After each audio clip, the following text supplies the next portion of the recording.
పిఠాపురంలో పవన్ కళ్యాణ్ పోరాటం ఒక ఎత్తు.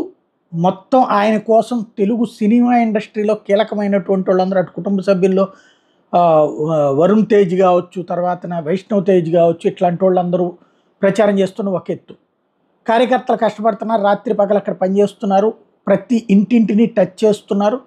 పవన్ కళ్యాణ్ కూడా కంటిన్యూగా తిరిగింది చూసాం. అయితే ఇప్పుడు మాత్రం వాళ్ళందరికంటే మంచి ఎండలో తిరిగి వచ్చినటువంటి వాడికి గనక చల్లటి మజ్జిగ ఇస్తే ఎట్లుంటుందో, లస్సీ ఇస్తే ఎట్లుంటుందో ఆ టైపు టెంపర్మెంట్ మాత్రం పవన్ కళ్యాణ్ పట్టుకొచ్చారు. అదే హరిహర వీరమల్లు సినిమాకి సంబంధించినటువంటి ఏదైతే టీజర్ రిలీజ్ అన్నటువంటి బాహుబలికి తలదన్నే అనకూడదు, ఎందుకంటే సినిమాలో ఒకళ్ళని తలదన్నే అవన్నీ వాళ్ళ మాట్లాడుకోవాలి. బట్ బాహుబలి తరహాలో అద్భుతమైనటువంటి ఇది ఉందన్నమాట, ఈజ్ ఉంది, టెంపో ఉంది, ప్లస్ పాన్ ఇండియా సినిమా. ఇది వివిధ భాషల్లో రాబోతున్నటువంటి సినిమా.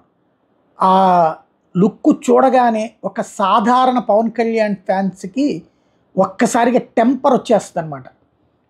ఒక్కసారిగా ఆవిర్లు వస్తాయి బాడీలో నుంచి, ఆ స్థాయిలో ఉంది. ఆ ముందు వ్యవహార శైలి మనం కనుక బాహుబలిలో ఏదైతే అనుష్కాని హింస పెట్టేటటువంటి సందర్భంలో, అట్లాగే ఆ విగ్రహాన్ని పైకెత్తే సందర్భంలో పైకెత్తుతూ ఉన్నప్పుడు కొడతా ఉంటే, చరణాకులతో కొడతా ఉంటుంటే ఎవరి కాళ్ళకి ఉడుకుతుంది కదా, అట్లాంటి ఇన్సిడెంట్స్ని తరహాలోనే ఇక్కడ ముందు కొంతమందిని హింసిస్తూ ఉంటే దాంట్లో నేరేషన్ కింద ఒకళ్ళని దోచుకుంటుంటే వాళ్ళని దోచుకునేవాడు ఒక రాజు అయితే ఆ రాజుని దోచుకునేటటువంటి వాడు, ఒక రాజు అయితే వాడిని దోచుకునేవాడు ఢిల్లీలో ఉంటాడు, వీళ్ళందరినీ దోచుకునేవాడు మనోడు ఉంటాడు అన్నటువంటి కాన్సెప్ట్ ఎవరైతే ప్రజలందరూ ఆదరిస్తారంటారో అప్పుడు ఈయన ప్రొజెక్షను. అదే సందర్భంలో ఒక్కసారిగా రెండు కత్తులతో విరుచుకుపడుతూ సాగినటువంటి స్టైలు చూస్తే మొత్తం పవన్ కళ్యాణ్ ఫ్యాన్స్కి అయితే ఈ రాత్రికి నాకు తెలిసి నిద్ర పట్టదేమో, లేదంటే ఒక అరడజను మందు కొట్టేటటువంటి వాళ్ళకి బీర్లు వేస్తారు, లేకపోతే ఆ పైన ఇంకేమైనా వేసి పడుకుంటారని తెలియదు.